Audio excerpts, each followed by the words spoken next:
Picture this. You're sitting on a completely normal flight, just reading a magazine, looking out the window, and then a man sitting perfectly still, dressed in a sharp black suit, calmly hands a note to a flight attendant. The note says simply, "I have a bomb."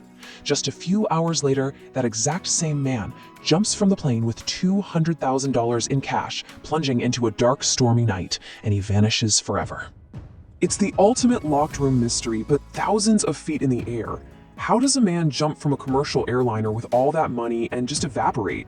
How do you pull off the perfect crime, leap into the absolute unknown, and leave literally nothing behind? We're talking over 50 years later, and the facts are just as chilling today as they were back then.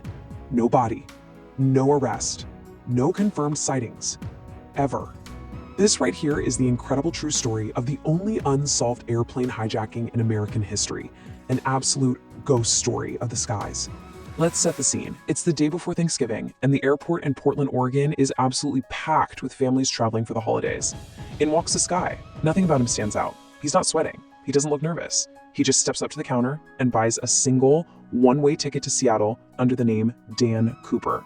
Now, you've probably heard the name DB Cooper, right? Well, that was actually just a simple medium mix-up later on, but the phantom name stuck forever. Anyway, he boards the Boeing 727. To everyone else, he's just an ordinary, polite businessman in a suit. Nobody has a clue they're about to become unwilling participants in one of America's greatest legends.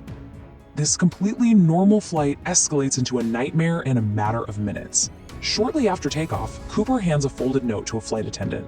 At first, she just ignores it. She figures it's just another passenger trying to flirt with her, so she drops it into her purse without even looking at it.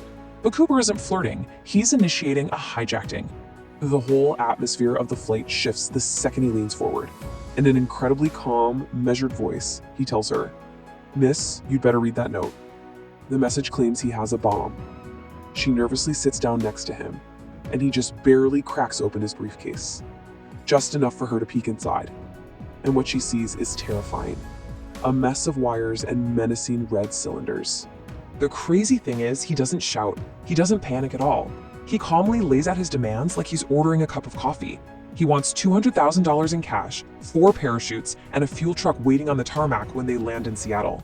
It's precise, it's undeniably terrifying, and the authorities realize pretty quickly they have absolutely no choice but to comply.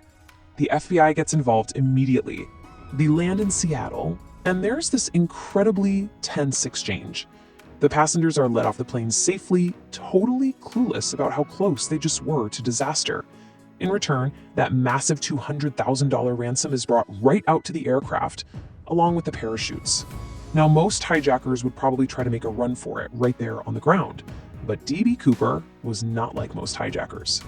With the cash secured and the passengers gone, Cooper orders the pilots to take the Boeing 727 back up into the air. It's just him and the flight crew now. As the sun goes down, completely swallowing the Pacific Northwest in darkness, he makes his final move. It's around 8 p.m. They're flying high over some seriously rugged terrain, and Cooper actually manually lowers the rear staircase of the jet while they are in mid-flight. Instantly, this freezing cold wind just rips into the pressurized cabin.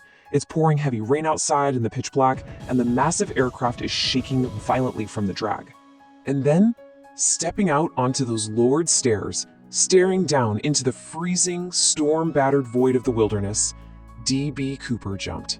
He leapt right off the plane and into the darkness, with $200,000 in stolen cash strapped to his body, and he was never to be seen again.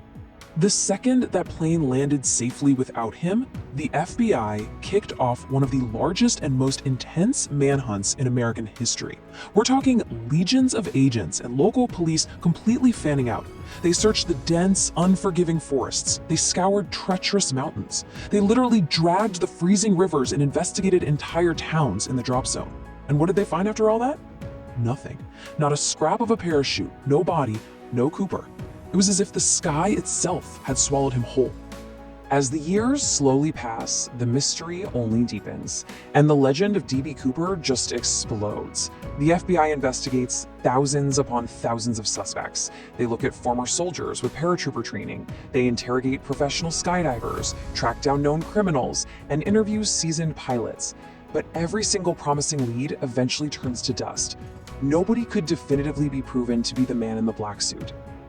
Right when you think the trail has gone completely cold, nearly a decade later, the case is suddenly jolted right back to life. A young boy is just out playing on a riverbank when he stumbles across something extraordinary. He finds these deteriorating bundles of $20 bills buried in the sand. The FBI rushes to analyze the cash, and the results are stunning. The serial numbers are an exact match to Cooper's ransom money. It was real. A tangible piece of the legend had finally surfaced from the earth.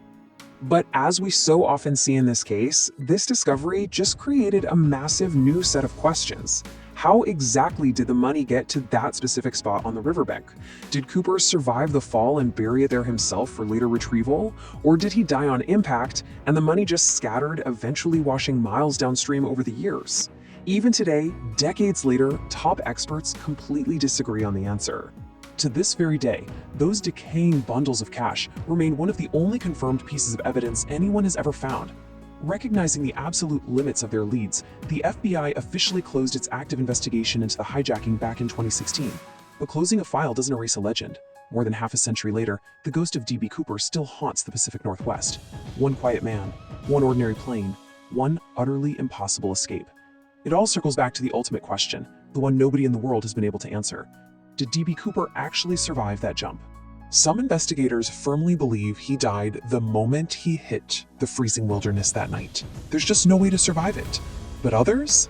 They are absolutely convinced he made it, successfully walked right out of those woods, and lived the rest of his life as a wealthy man under a brand new identity. What do you think? Look at the facts we've covered today. Did he pull off the greatest escape in American history, or did the sky claim its toll?